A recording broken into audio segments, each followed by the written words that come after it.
Welcome to Solvetic, your channel to always learn technology easily.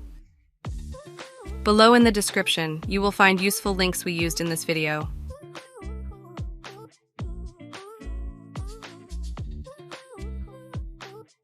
Today in Solvetic, we will see how to change the time zone on Android.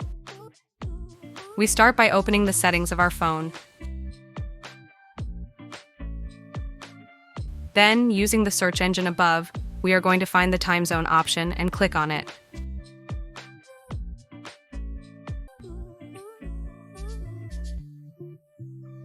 After that, we are going to deactivate the Set Automatically option.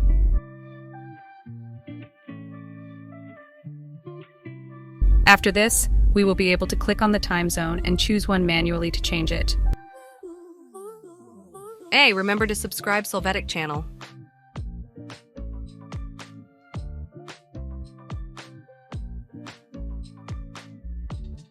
We hope it has been helpful for you.